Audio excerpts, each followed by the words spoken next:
African airlines are back in the air after the coronavirus pandemic virtually grounded the aviation industry. And while it seems like it's good news to see our airlines take to the skies again, the situation could be better. The International Air Transport Association, the Geneva-based trade association representing over 230 international airlines, has said it expects the total number of travelers to reach 4 billion in 2024, exceeding pre-COVID-19 levels to grow by 103% of 2019 levels. It added that passenger traffic levels across Africa would grow by 76% of the 2019 levels in 2022 before surpassing pre-crisis levels by 2025. But these projections are hinged on some factors which currently are not in place. The association added that Africa's passenger traffic prospects are somewhat weaker in the near term due to slow progress in vaccine rollout programs as well as the impact of the crisis on developing economies. However, many emerging market nations, particularly in sub-Saharan Africa, have opened their respective borders to flights from other countries with adequate public health guidelines in place. Today, our focus is on Africa's aviation industry.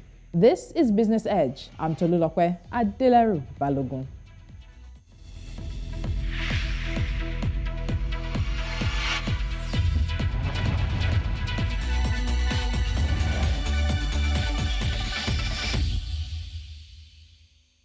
And joining me today from Lagos, Nigeria is Olumide Ohuayo, aviation consultant and assistant secretary of the Aviation Roundtable. Olumide, welcome back to Business Edge. Thank you as always for making out time. Yes, thank you. Good morning. Good morning to you. So the International Air Transport Association has some positive projections for African air traffic in the long term, but poor projections are showing for the near term and the short term. So given that it seems the world is moving from fighting the coronavirus to learning to live with it, do you see passenger traffic in Africa rebounding to about 76% of the 2019 numbers this year? Well, that would have been predicted at the beginning of the year, but I think it's now affected by the war in Ukraine, which has affected the aviation supply and cost. You have noticed that the domestic fares has jumped up by 100%, so 50,000 naira per sector, and that has affected the number of passengers. We expect some price increase on the international route, so not as steep as what happened on the domestic route. We're looking about maybe about 10 to 15% and a gradual increase. Also, that once price increase, once ticket fare increases, it forces people to disappear. Tourists, the tourists, those people visiting family and friends, and non-essential travel.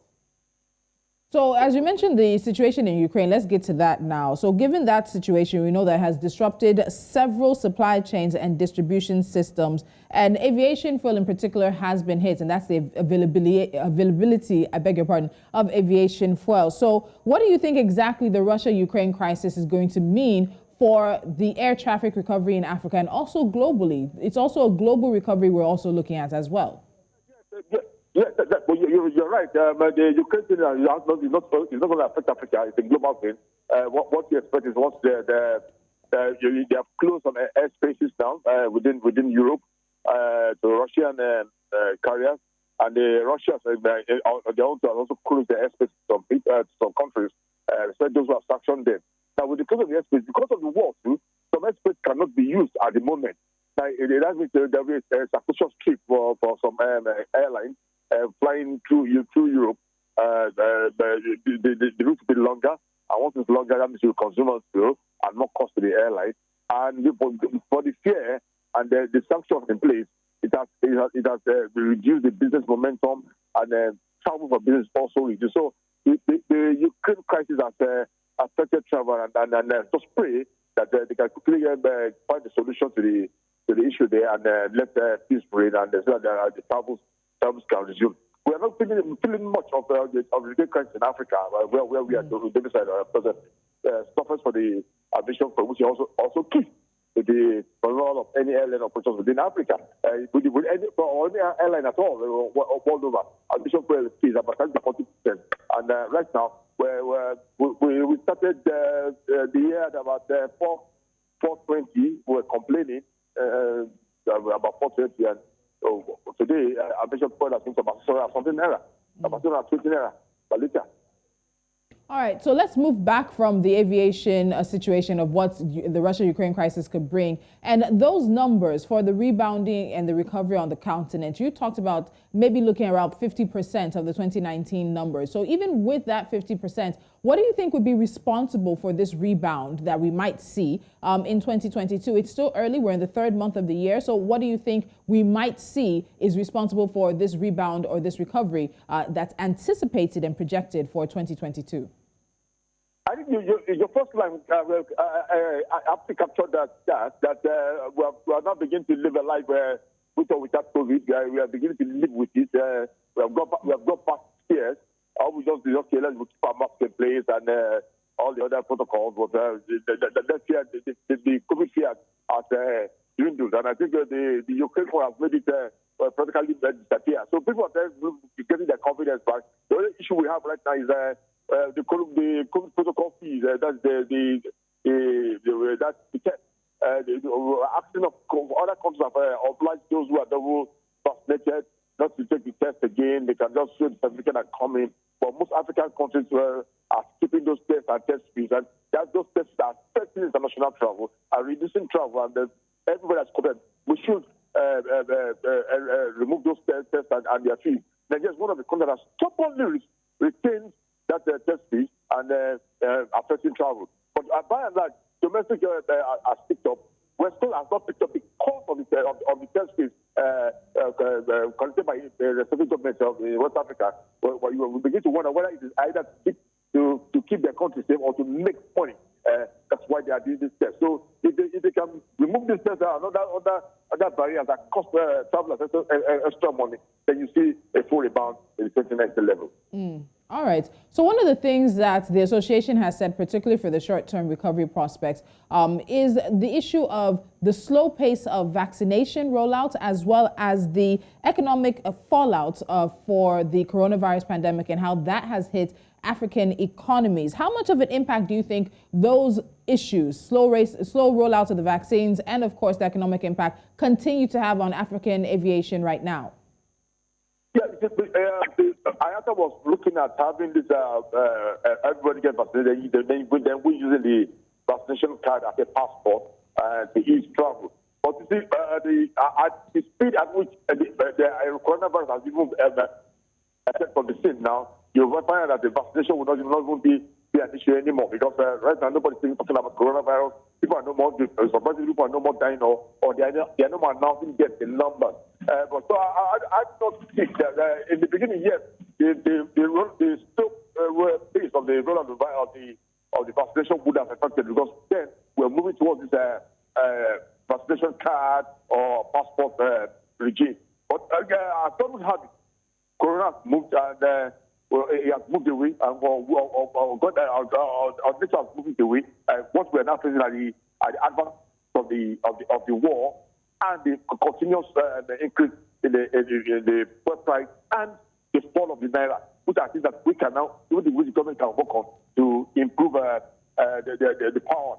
What I mean, the government can work on improving the power of the naira, while also working towards refining additional fuel within Nigeria, and that would help buoyant flight, bring down the cost of flight operations, and also increase number of passenger employment. And I think on that part, the Nigeria has not been so affected by the vaccination rollout in their travel plan.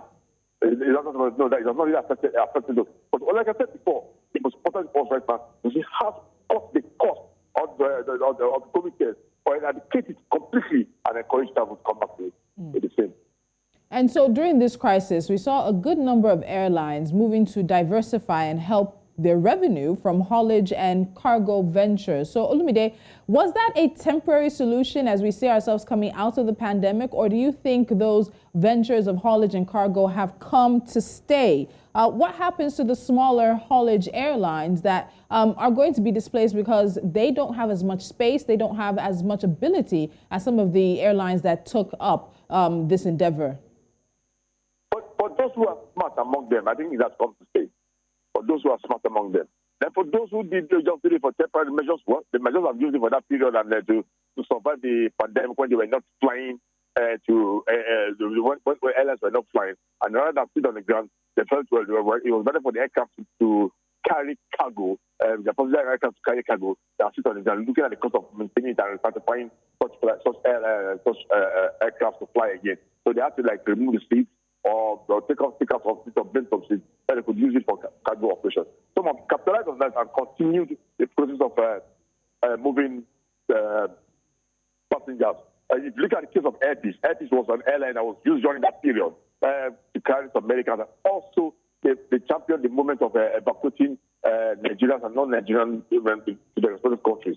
That has paid off now, and that's why when we have an evacuation in Ukraine of recent, Air Peace that was called up again, come and evacuate Nigerians from that using the experience they gathered during the pandemic. So the other airlines, the Ethiopian Airlines, are continuing to build its cargo services and entrench in its cargo space its cargo space for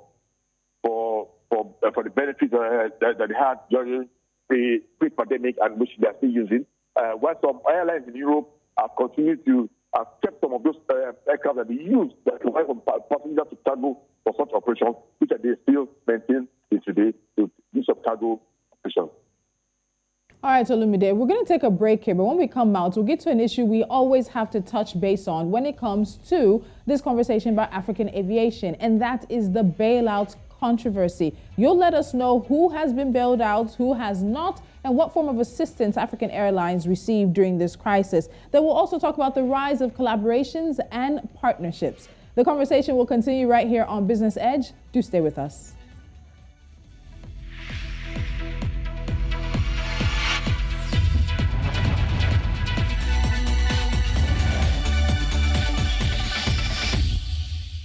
And still with me on Business Edge today is Olumide Ohuayo, aviation consultant and the Assistant Secretary of the Aviation Roundtable, as we look at African aviation's road to recovery. So Olumide, we've talked about bailouts many times, we've had conversations, and we've seen many countries that promised bailouts and some form of support for their aviation sectors to get them through the pandemic. So who came through on their promises? Was any country able to fully bail out the sector? And what could have been done better to help protect or at least get the aviation industry in Africa over the bump of the coronavirus pandemic? Well, there was certainly no country in the world that was able to bail up its airline or aviation industry in time. But what there was those that supported, and those who just stood by and watched how their industry could navigate the precious water of the pandemic were left alone. In Africa, Nigeria gave out some funds to the airlines. Some other countries, all they did was all governments just give subsidy by virtue of waiving taxes and payment of services by a government agency. Some of the policies that some put in place, while some just ask the airlines to find navigate themselves through the stormy waters. We in Nigeria, what we did was we gave some funds to the airlines, non-handling companies, the travel agencies, and some other travel-related bodies, the Car Hire Association. Some of those funds are still being awaited, which the ministry has not released.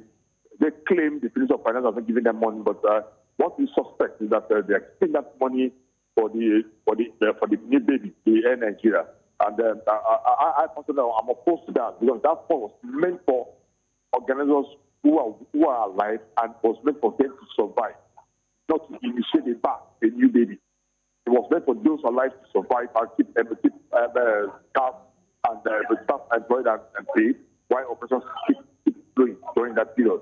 But what we found out a big chunk of that money was kept for the Nigerian Air, which was wrong. I just hope the right will be done, that money will be released to all the agents and other aviation value chain that did not benefit from the first partner. The subsidy was the point to help. I think people joined what was happening in America, where the American government released money for the airlines, released money for the airports and other services. But the difference is that the American government monitored, followed through, that such funds, what were meant for, what was used for. That was not the case in Nigeria. It was just shared. Nothing was done to follow up to implement that. The funds that was given was used for what was given for. Okay, so let's look at this issue now. We're seeing a rise in collaborations between some African airlines. These forms of partnerships are even being extended beyond the continent to Asia and Europe. How sustainable do you see these collaborations being in the long run? Well, collaborations, partnership, alliances, it's the norm in the aviation industry. The only way you can grow the number of passengers you carry, if you're an international airline, the only way you can grow your revenue, the only way you can grow your contacts, the only way you can grow your routes, grow your frequencies, is to go into alliance and partnership. You can never operate everywhere in the world. And if you continue with a direct stop flight, you will not get the kind of passengers you need compared to the man who operates the point beyond. What I mean, point beyond, if you have a passenger going beyond London, then you definitely have to go to another airline to take that passenger beyond London. Maybe if you're going to Budapest, you look for another airline, take the airline, passenger to Budapest, that's going to Budapest. But if you just keep operating only in London, then those going beyond London to go to airlines that have such services. And that's what airlines are encouraged to go into alliance, to go into partnerships, to increase your revenue, to increase your assets, to increase your frequency, to increase your contact, to increase your equipment, and to increase your usage. And when you increase it all, your unit cost begins to reduce. So alliances are encouraged, and I think the ones which we're talking about now, because the ones for international routes are a given. What you're seeing now is the alliance in the domestic front, which we should applaud. Now we are seeing Ghana Air and Ibom Air partnering. I just this morning, just announced one for 4 airlines. I think Aero, Arik, United Nigeria, they came up together again to form an alliance. And I think last week, Nigeria and Airpeace announced a form of alliance. It's a win-win for everybody because the passengers become comfortable. And I come to the airport, your aircraft is not ready, or your aircraft is being delayed. You can easily move me, especially if I have if I'm not on one of those cheap fares, you can easily move me to your partner airline so my flight is not be delayed. I think we should encourage it to speak for the industry and to everyone. They will win. Okay, so as you talk about this, and of course that this is the way to increase your revenue and of course increase your reach, where do bilateral air agreements that countries tend to sign come into this when it comes to these issues of alliances, partnerships, or collaborations, depending on the terminology that you want to use? Yes, bilateral air service agreements are signed between countries, between the government of 2 countries.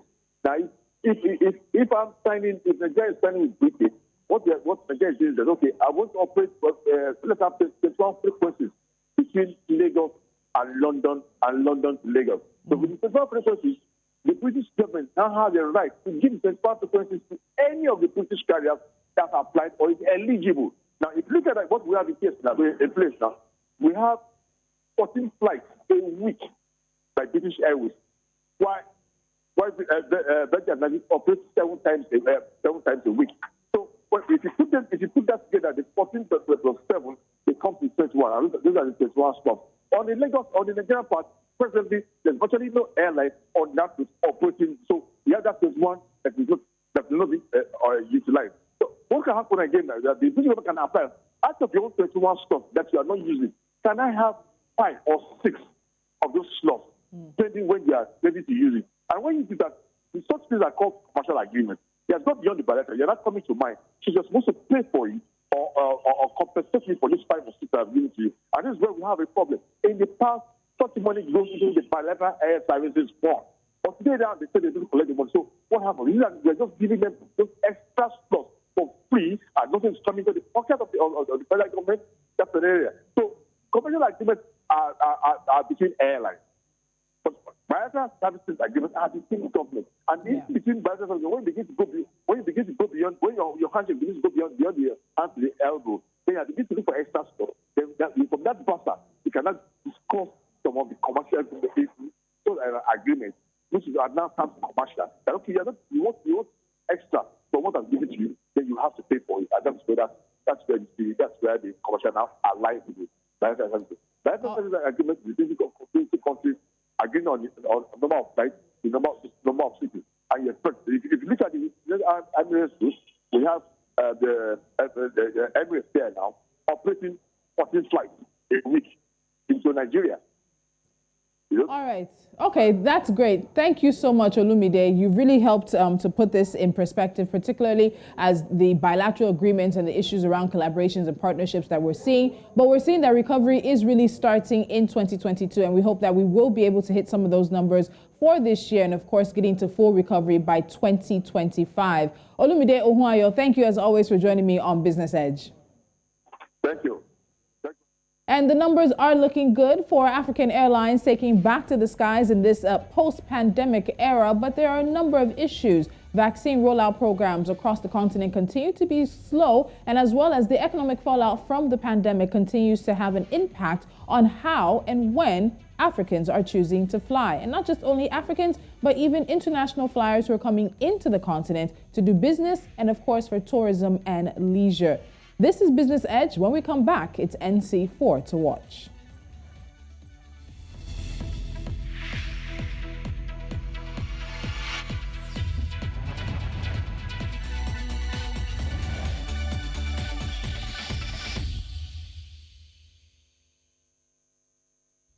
And we start in the southern part of the continent where electricity is still at the top of the discussion list. Now, South Africa's state power company Eskom will escalate load shedding from stage 2 to stage 4 starting today, and that started at 9 a.m. This comes as the embattled utility struggles with generation capacity after further failures of its generating unit overnight. Data from the Bank of Uganda indicates that between February 2021 and January 2022, earnings from electricity exports increased to $38.46 million compared to $20.69 million earned in the same period, which ended January 2021. The Nairobi Security Exchange dropped 65.6 billion shillings in the first 2 days of this week as pressure by foreign sales overtook the anticipated rally ahead of the dividend season. Market capitalization fell from 2.56 trillion Kenyan shillings to 2.69. Market capitalization fell from 2.69 trillion Kenyan shillings to 2.56 trillion Kenyan shillings as trading began on Wednesday. And finally, gold held near a 19-month high following a ban on Russian oil imports as mounting concerns over inflation and economic growth boosted demand for the haven assets. Spot gold was little changed at $2,049.46 an ounce earlier today. Prices touched $2,070.44 on Tuesday, just $5 shy of an all-time high, which was reached in August of 2020. And that's Business Edge, and it's a wrap. Follow us on social media, download our mobile app, and of course, subscribe to our YouTube channel and take us with you wherever you go. Until next time, I'm Tolulope, Adeleru, Balogun.